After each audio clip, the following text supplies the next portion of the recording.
There's one power, invisible, and you see it everywhere and every day.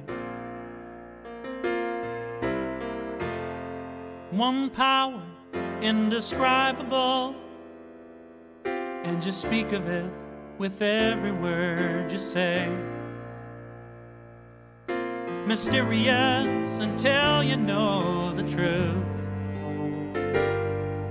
As simple as the love inside of you. Call it God, call it Spirit, call it Jesus, call it Lord, call it Buddha, Baha'u'llah, angels' wings or heaven's door. But whatever name you give it, it's all one power, can't you see? It's the power of the love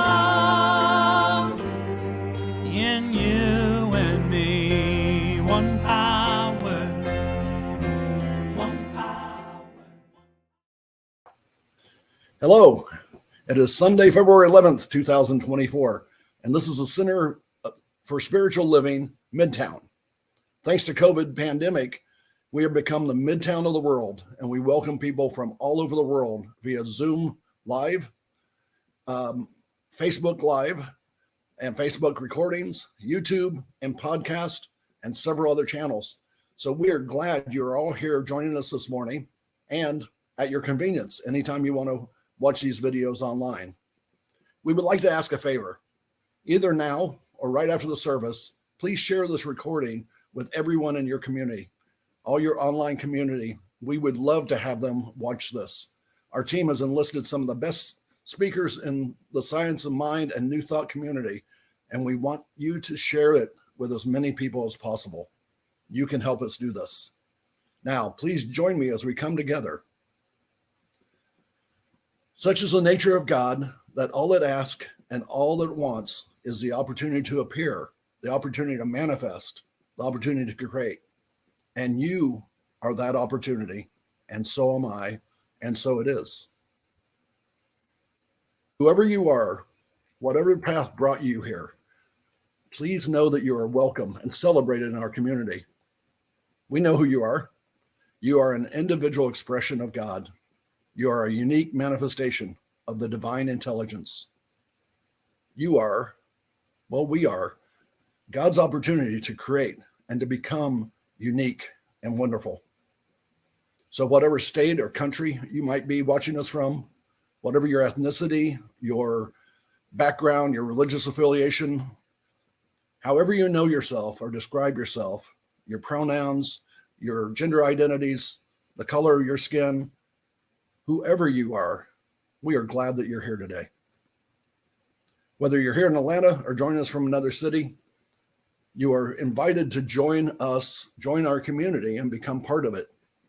This community has been created to serve you. The Center for Spiritual Living is a strong, open, global, connected community centered on the clarity of principle.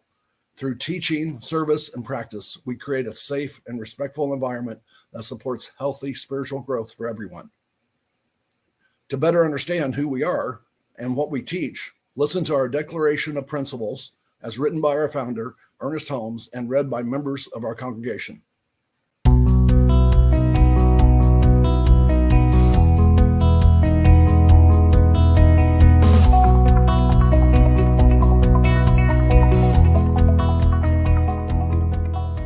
I believe in one God, one absolute power and first cause to all things. I believe that this power is perfect love and creates out of a desire to express love. I believe all thought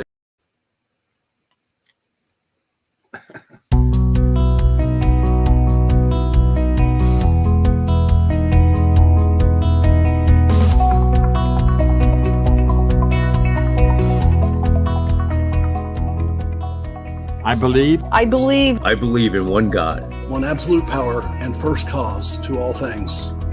I believe that this power is perfect love and creates out of a desire to express love. I believe all thought is creative, and how I choose to think creates my personal experience. I believe in the unity of all life and the immortality of the individual soul, forever unfolding. I believe I believe I believe in the eternal goodness, the eternal goodness of God, The eternal loving kindness and the eternal givingness of God to all. and so it is. and so it is. And so it is.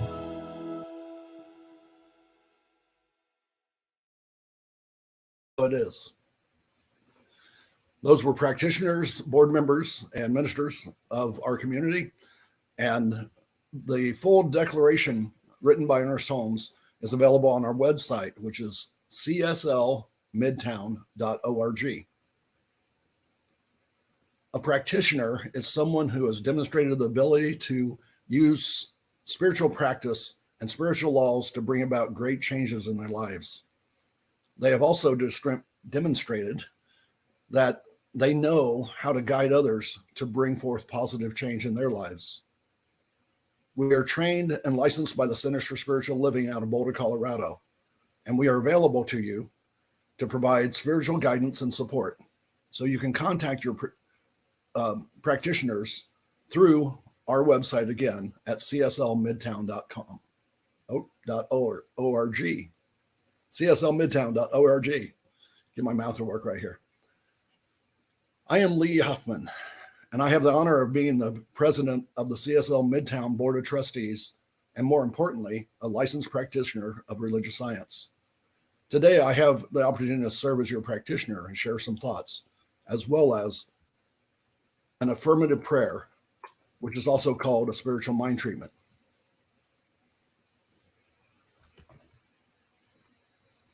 February is the month of love. We celebrate every month love. But in February, here in the US at least, we celebrate it even more with roses and other flowers, special cards, and my favorite, chocolate. We celebrate our parents, we celebrate our children, we celebrate our friends, and especially we celebrate the significant others of our lives, our spouses, our girlfriends, our boyfriends, maybe even those that we have a secret crush on. So you can all send me chocolate any month of the year. I'm going to steal our speakers. I'm not going to steal our speaker's thunder, but are you celebrating this Valentine's with everyone you should be celebrating with this year? I'm really looking forward to the talk today. Our founder, Ernest Holmes, created a book called The Science of Mind Textbook, and it's a thick book that we study, and there's a lot of writings in it. And I'm going to share a reading from the textbook, and then I'll follow the readings with a spiritual mind treatment, which I will explain in a moment. But first, a quote. Love is within us. It cannot be destroyed. It cannot be ignored. To the extent that we abandon love, we will feel that it has abandoned us. Denying love is our only problem, and embracing it is the only answer.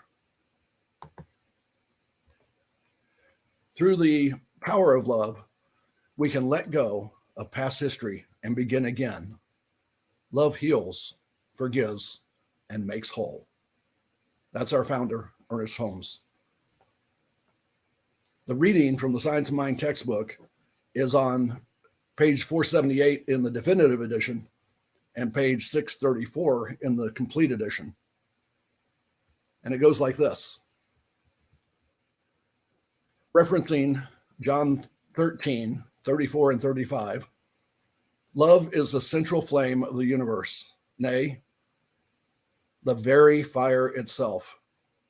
As it is written that God is love, and that we are his expressed likeness, the image of eternal being. Love is self-givingness through creation, the impartation of the divine through the human. Love is an essence, an atmosphere which defies analysis, as does life itself. It is that which is and cannot be explained. It is common to all people, to all animal life, and evident in the response that plants have for those who love them. Love reigns supreme over all. The essence of love, while elusive, pervades everything. fires the heart. It stimulates the emotions. It renews the soul and proclaims the spirit. Only love knows love, and love knows only love. Words cannot express it. We cannot touch its depth of meaning. The universal sense alone bears witness to the divine fact that God is love and love is God. That's a quote from the Science of Mind textbook. And I like the ending of it. It says, God is love and love is God. That is what this time of year is all about. Actually, this is what every time of year is all about, because God is omnipresent. That is, God is everywhere, within everything. Then everything contains God. Nearly every philosophy or religious doctrine that believes in God says, in the beginning there was God, and God was the only thing that existed, nothing else. If that's true, then God was all that existed. Then what did God create everything out of? The material that was there. The answer has to be that God created everything out of itself. No wonder God is omnipresent everywhere and everything. Bits and bytes that are flying through the internet are made out of God. The seat you are sitting on right now is made out of God. The monitor you're looking at or the speakers you're listening to are all made out of God.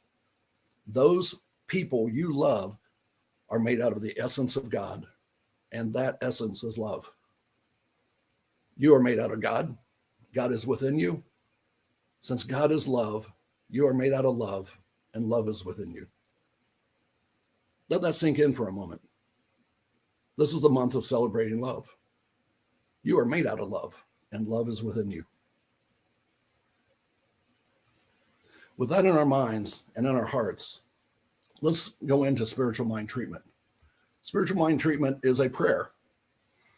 It is an affirmative prayer, a prayer that affirms that what we desire and what we know that God desires for us, because God's answer to every thought that we have, good or bad, is yes, and so it is. God desires what we desire for ourselves. Science of Mind treatment is just that, a treatment of the mind of the person who is speaking or reading it, and any person hearing it and internalizing it within their own mind and heart. If you wish, a treatment spoken by someone else can be taken in your mind and made your own. But this only happens if you accept it as your thoughts. As we said in our declaration, all thought is creative, and how I choose to think creates my personal experience. So I will speak the treatment in my own words, or the treatment of my mind. And if you choose to accept any part of it as your own, you can internalize these words, and it will become your thought, your treatment, your prayer. And God will respond with what God always responds with. Yes, and so it is. Together through treatment, we will agree, and what we will internalize and emotionalize and think upon will manifest, because we know that God's response is yes, and so it is. So let's get into a posture of prayer. You may want to set up a little bit and relax your body, open up your arms and your legs, and put yourself into a posture of receiving what the universe has for you. Take a deep breath and become present in this moment. Take another deep breath and let it out. As you hear this prayer, take any part of it that resonates with you as your own. Think on those thoughts, and they will manifest in you. Know this with me, if you will. There is only one God, one creator, one source, one first cause to all things. There is only one. And today I call it source, because it is the source of all there was, all there is, and all that will ever be. Source is everything. It is everywhere, because it created everything. Since source was the only thing in the beginning, it had to create everything out of itself. sources within me, sources in all those within my voice, sources everything that happens to me, through me, around me, to me, and for me. Since God is love, since source is love, since source is good, everything is love and everything is good. Since source is sacred, everything is sacred. Everything is created out of source. Today, I know my world is full of blessings. Today, I am thankful for all that I have and all that I am about to receive. Today, I can imagine even more. I can imagine an amazing year ahead of me that gets better and better every hour of every day. I can imagine a new year where everything I desire is attracted to me and manifest in me and through me, but most of all for me. I know that wonderful things are coming to me, even if I have not asked for them specifically. I know this because Source is both Father and Mother to me. God, which is love, the pure definition of love, is a loving, giving Father and Mother to me. All that I desire and all that I believe, all that I can imagine in my beautiful future is coming to me because I trust in the source, all things to give to me. I trust in love.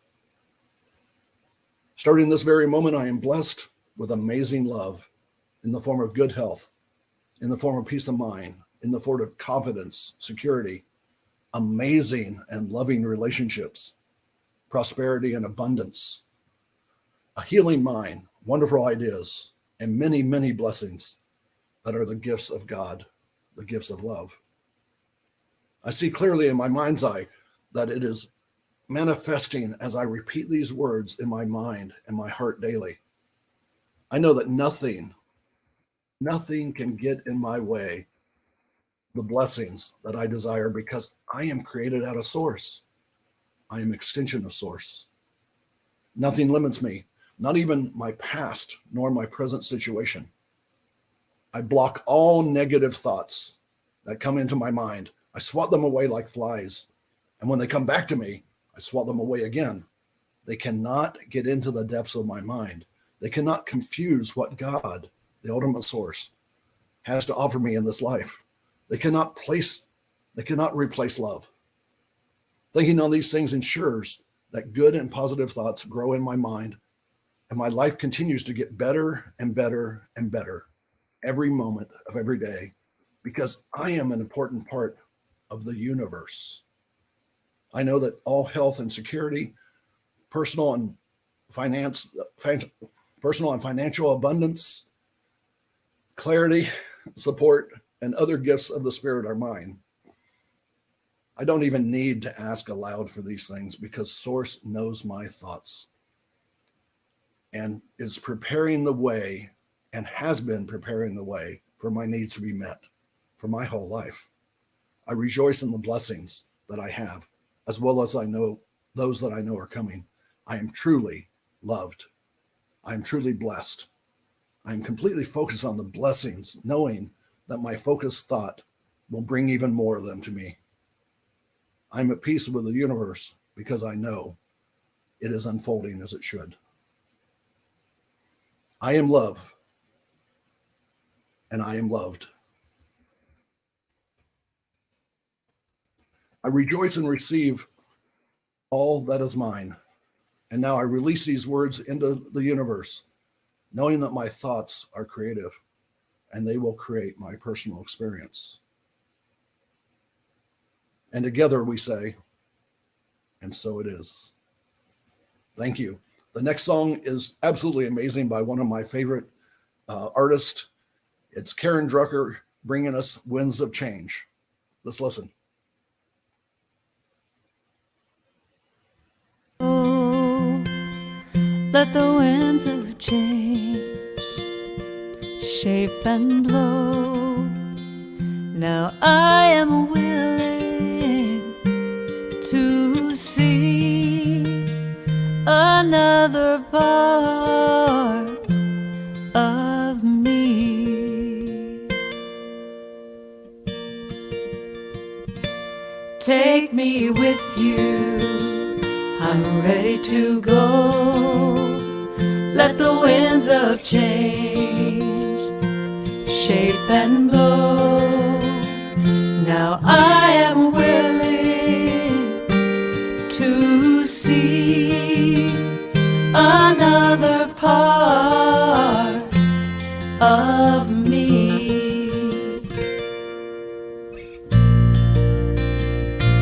Take me with you, take me with you. I'm ready to go, I'm ready to go. Let the winds of change, let the winds of change shape and blow, shape and blow. Now I am willing to start a brand new chapter of my heart.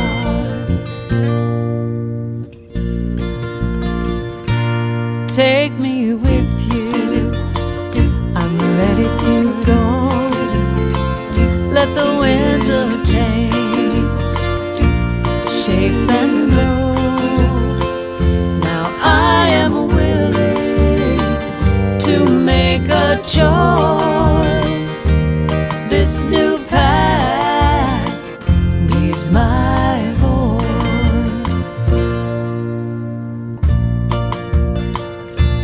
Take me with you, I'm ready to go. Let the winds of change shape and blow. Now I am willing to let go. I surrender, and I know I am willing to let go. I surrender, and I know I surrender, and I know I surrender, and I know.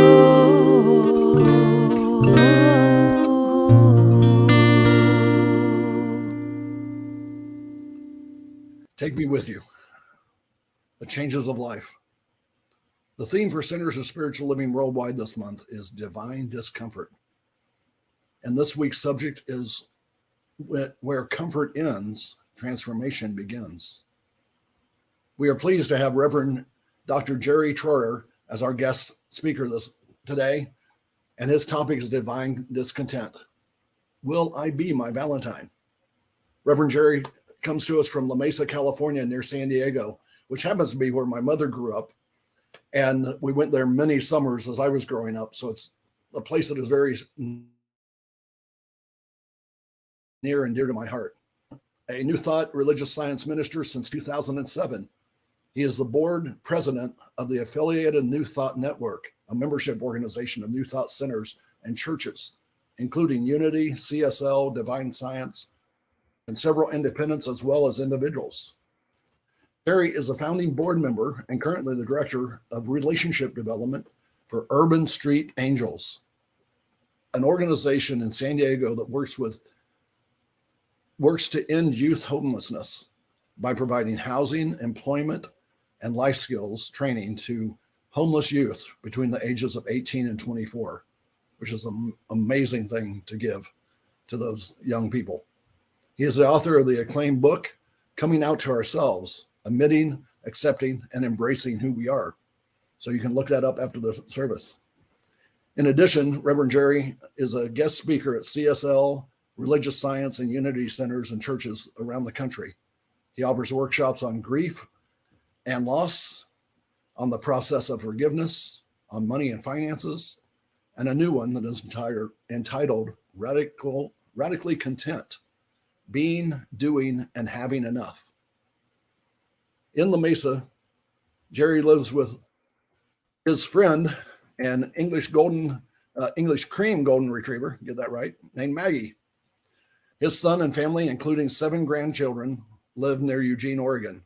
It is my pleasure to welcome you, Jerry, Reverend Dr. Jerry Troyer.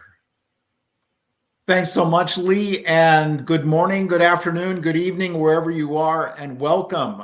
It is my great honor and privilege to be with you today.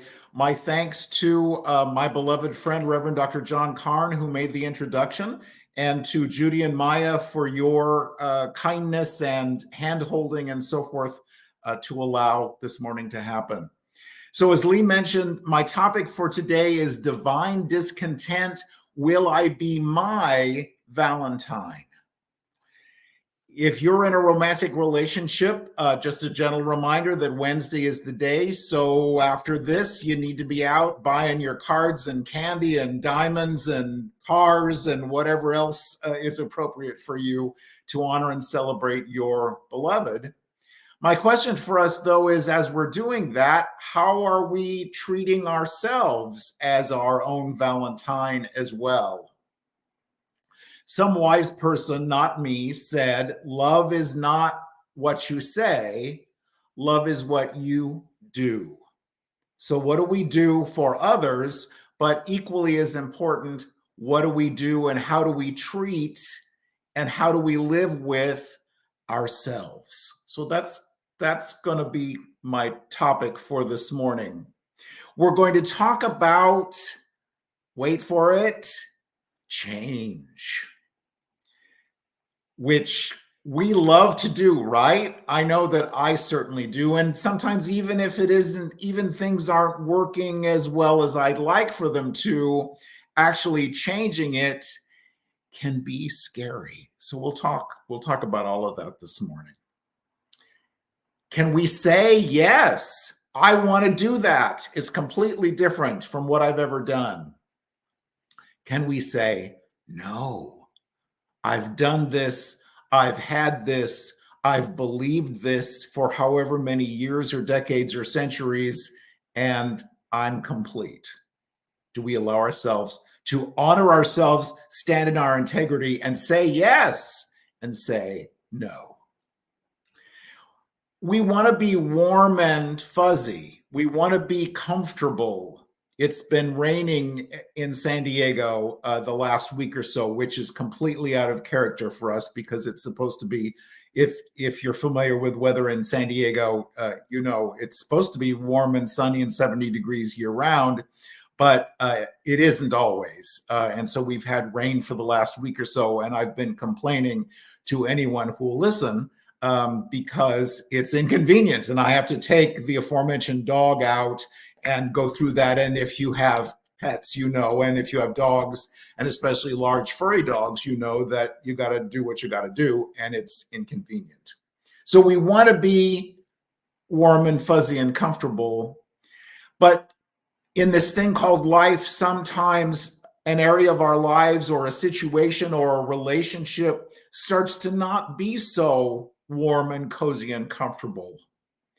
And the still small voice, that divine discontent, starts to speak to us, normally quietly, then a little less quietly, and then a lot less quietly, and we get the tap on the shoulder that this isn't working or this is not what I came here to do, which gives us the opportunity to make a change.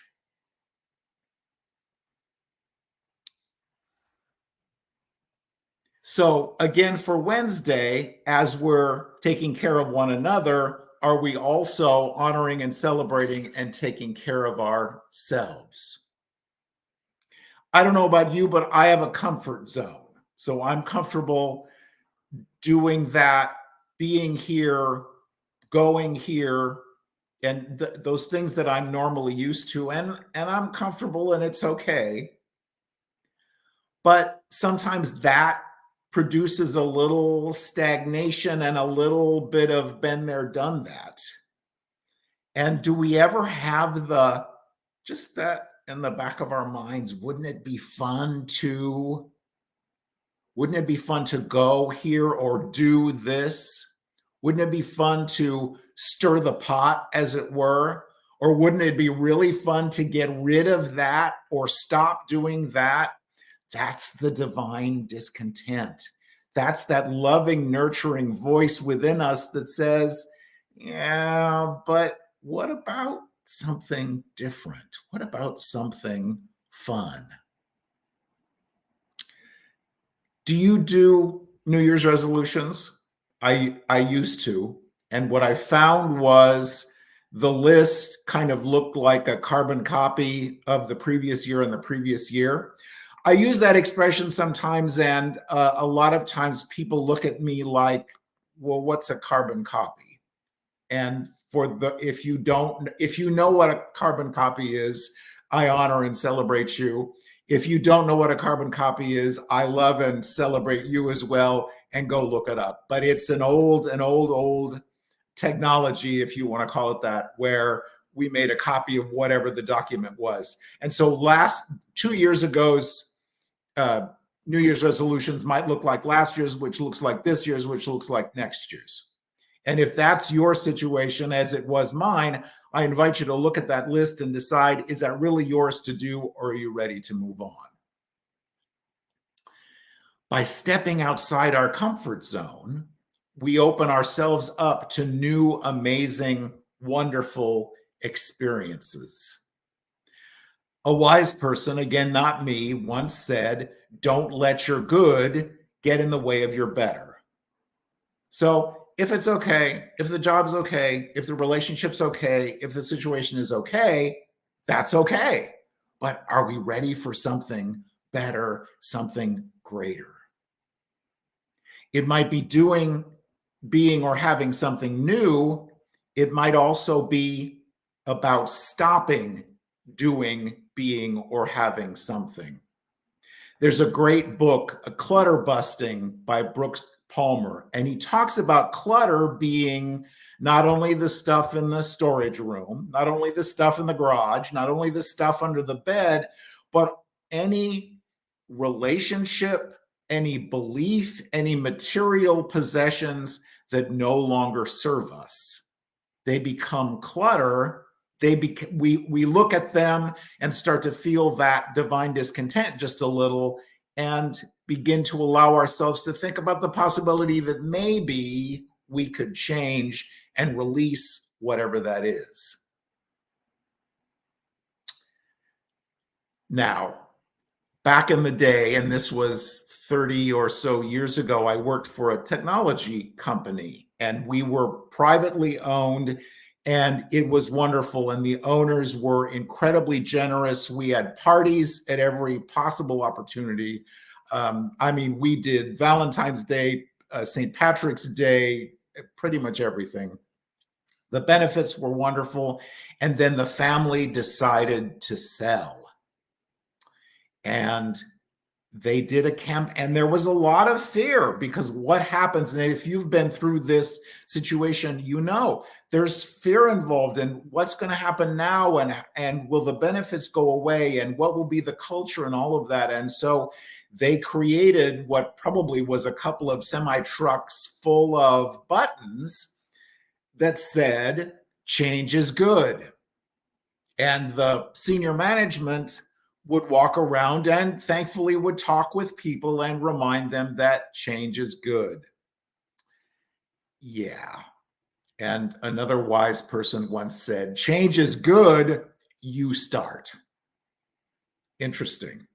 Change, again, even if we're changing for something better, even if we're changing for something that we really want, changing anything can be a little disconcerting. So why do we fear? We fear sometimes because I don't know what to do. Do you ever have that? This is a great, okay, Spirit, this is a great idea. It makes perfect sense to me, but I don't know how to do it. And so sometimes we stay feeling that divine discontent because we're not sure how to take the next step. But what I know is this still small voice that provides us with this divine discontent always tells us. When I did my practitioner studies, I borrowed an affirmation that says, I always know what I need to know when I need to know it. That has absolutely been my experience. And so what I know for all of us is when we listen and act on the intuitive ideas, when we act and act on this divine discontent, we get those intuitive ideas. And when we act on them, they move us to the next level. Never done that before, have no idea how to do that, but I know that somehow, some way, I'll be divinely guided and be allowed to take the next step. Someone said fear stands for false evidence appearing real.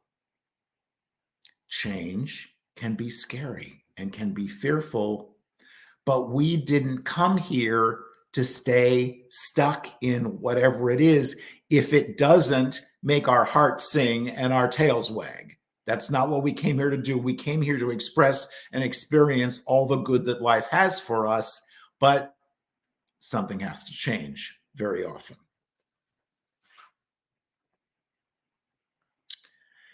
So I love Facebook. I'm not a stockholder. I have no emotional attachment or financial attachment, but I found this book.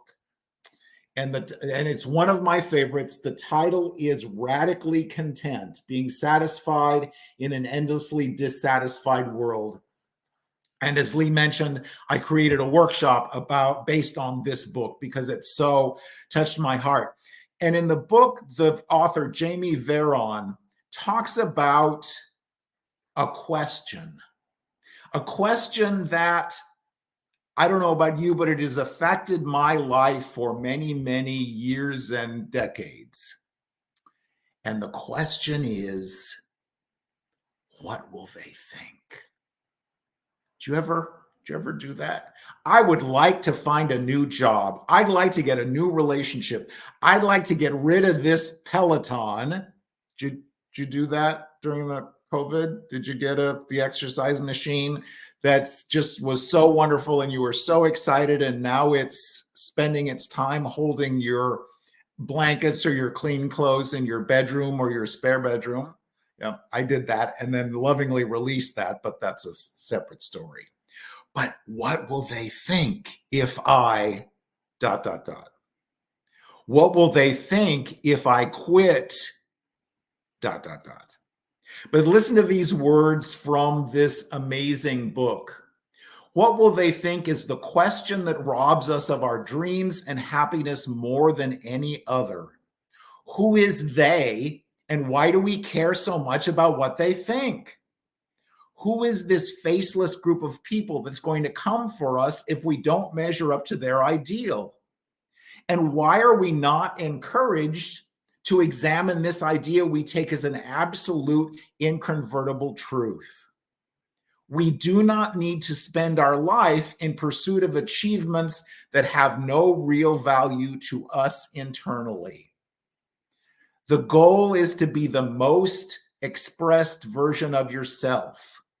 You should feel free to jump in the pool with your bathing suit on or off, my words, not hers, to wear sleeveless dresses, to love with abandon, to create the art that lights you up, to construct and build an entire life that is so you, there's no room for comparison.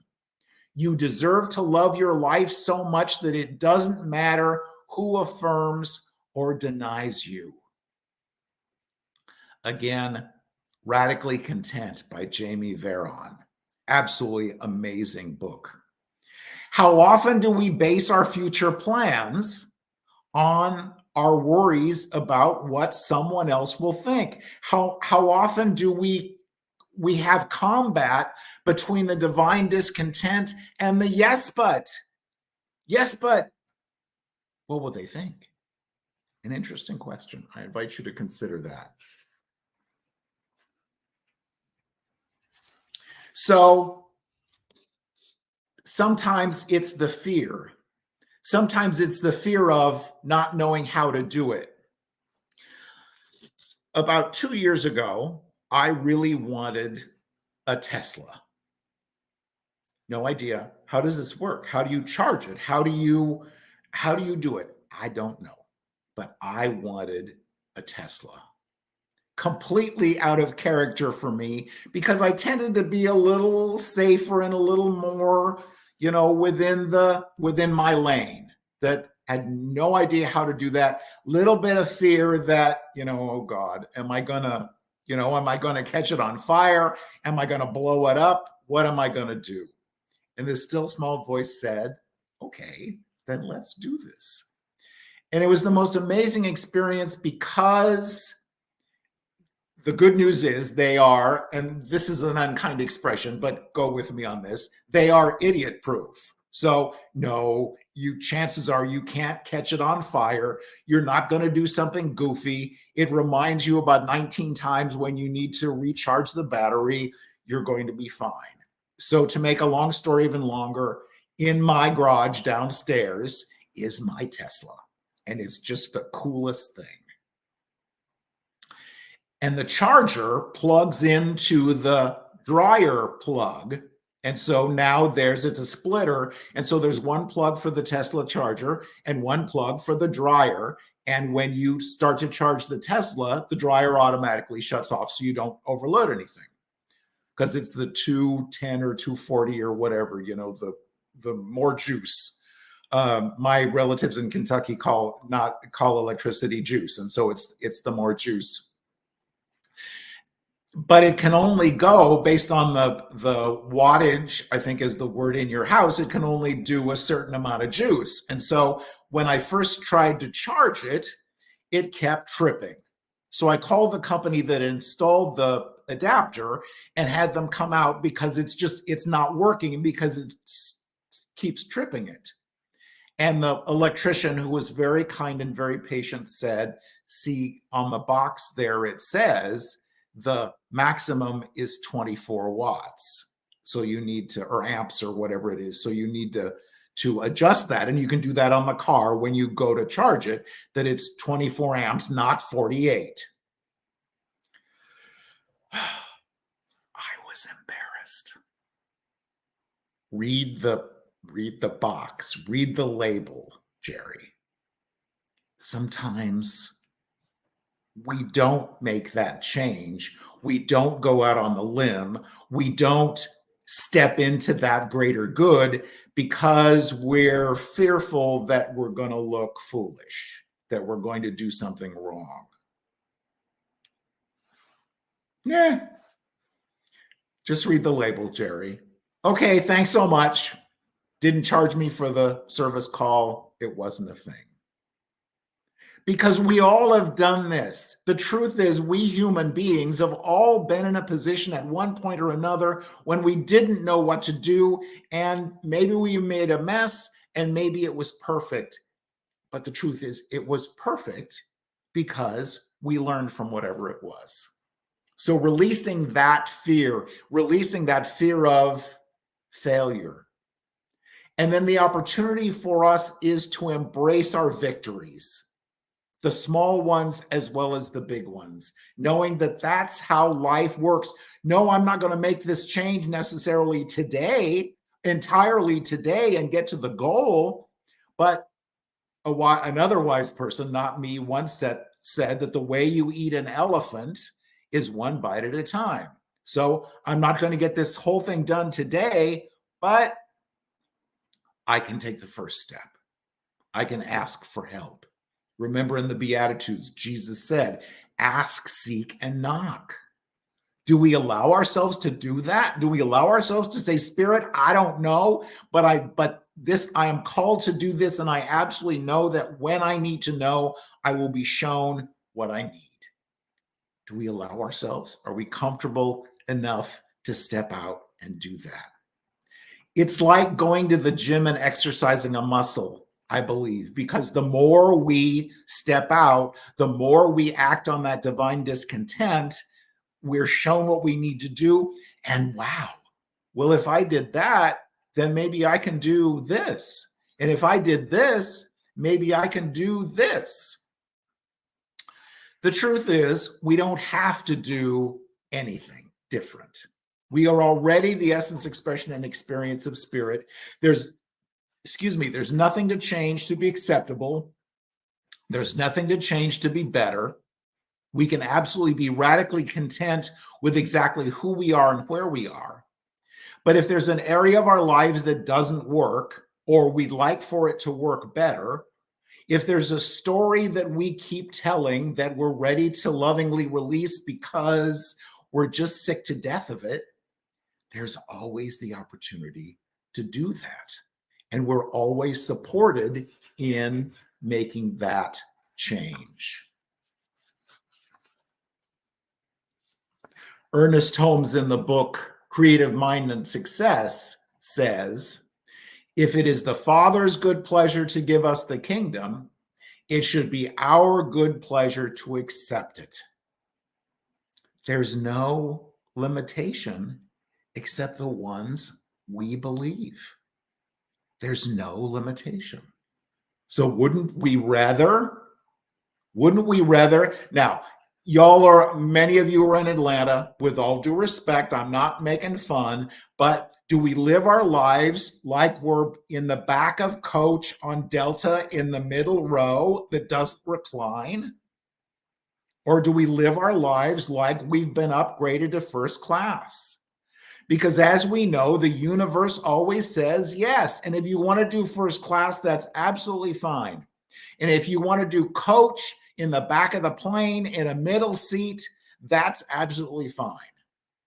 But if given the choice, wouldn't we rather make those changes and live this luscious, amazing, ridiculous life? Now, everything I've talked about up until now requires change. And change requires courage. But listen to these words. My other favorite book is Forgiveness and Other Acts of Love by Stephanie Dowrick. And she writes about this experience of courage. And it's a little bit of a long quote, but bear with me if you would. Courage is more than voyaging. It is voyaging and reflecting. It is an engagement with the complexity of life through the body, the powers of the intellect, and what some would call heart or soul.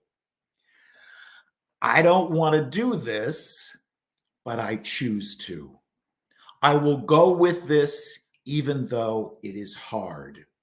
I will face this with my eyes open. I am ready to move on. In the presence of courage, it becomes possible to take fear out of its hiding place, look deeply into it, ask what it wants, how it thinks it is saving you, how you could learn what it wants to teach you without feeling driven by anxiety to attack, blame, or self-justify, or to flee from your own life into the dubious safety of someone else's authority. Do we live our lives based on someone else's authority?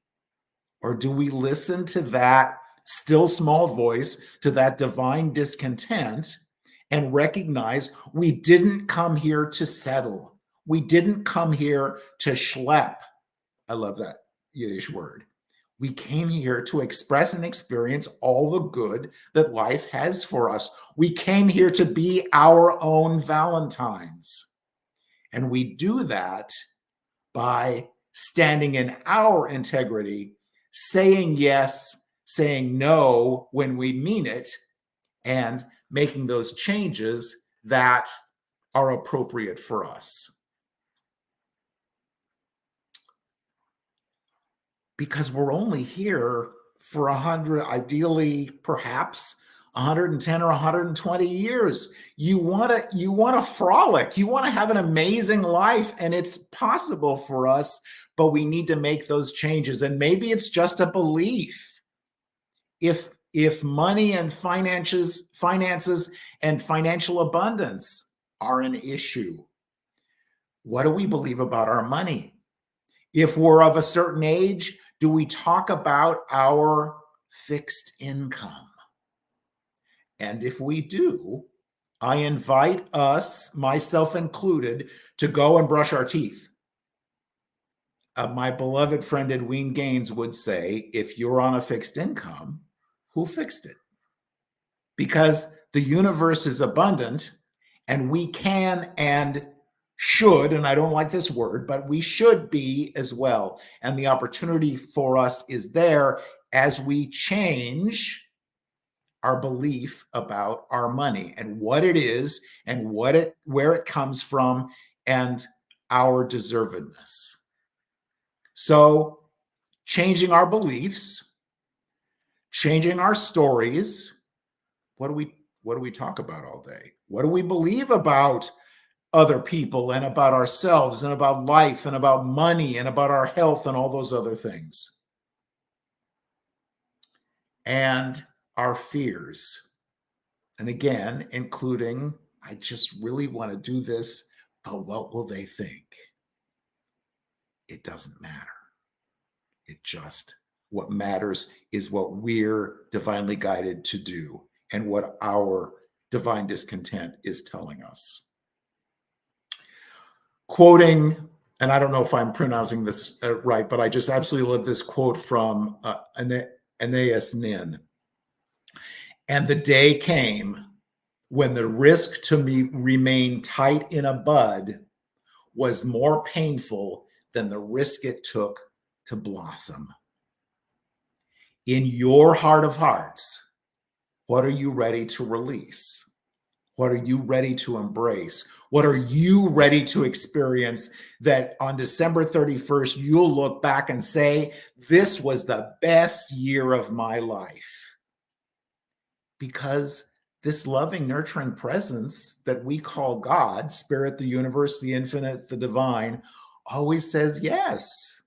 Yes. So whatever it is, it's possible for us. Because if nothing changes, nothing changes. So with that in mind, join me in the light for just a minute.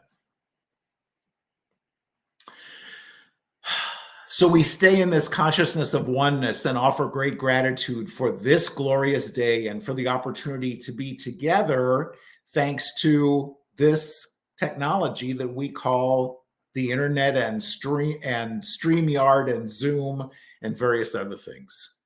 We give thanks for this teaching and the opportunity to be reminded of the truth of our being, that life loves us, nurtures us, always guides us, and always says yes.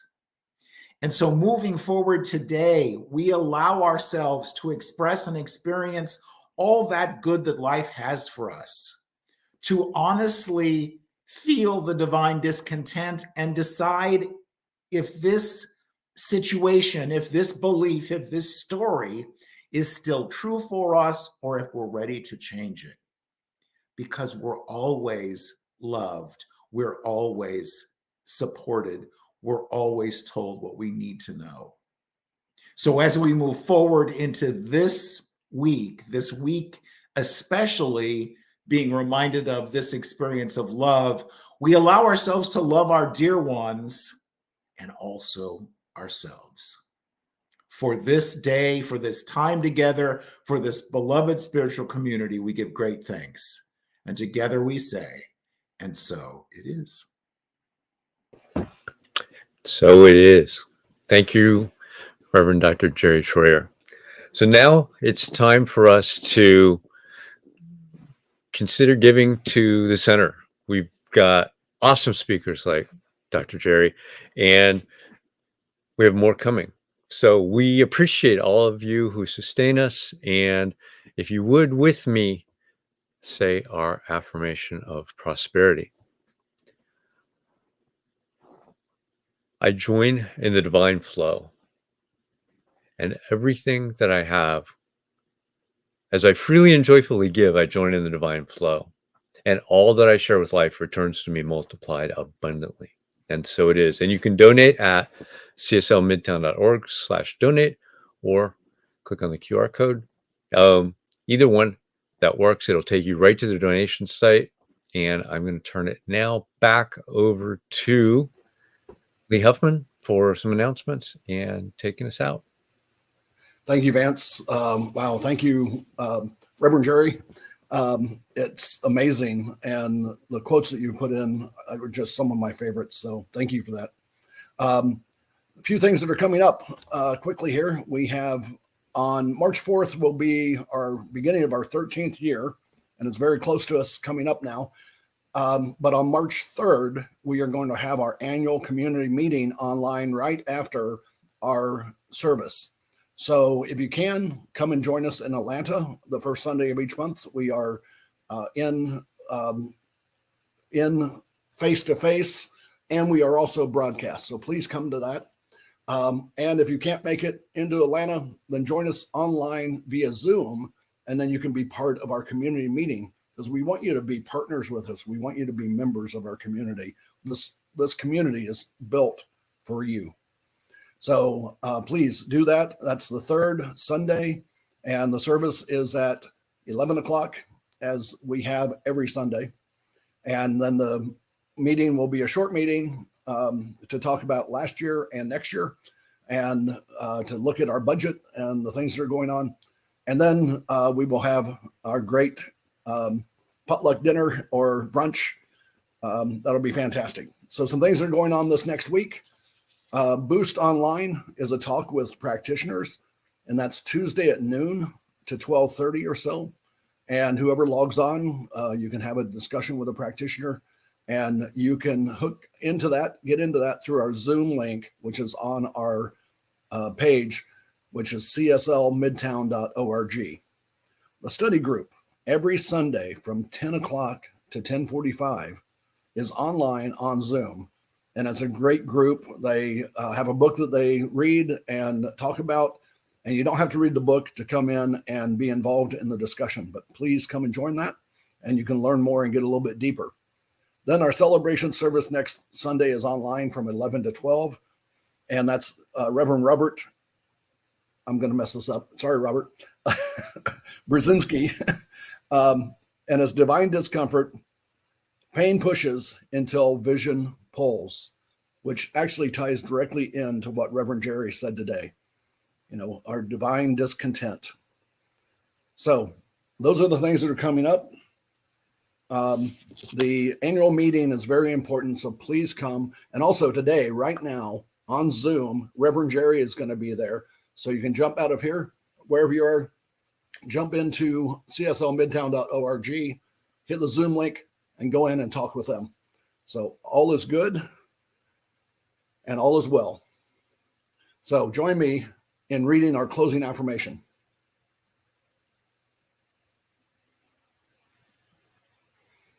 I leave this place now knowing something better than I knew before. I go forth into the world with a heart full of love and a mind full of good sense. I look at the world in a greater way, knowing that I have within me everything I need to create the life I desire.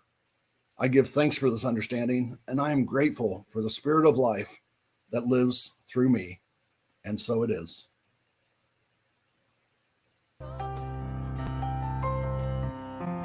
Hey, I'm so grateful.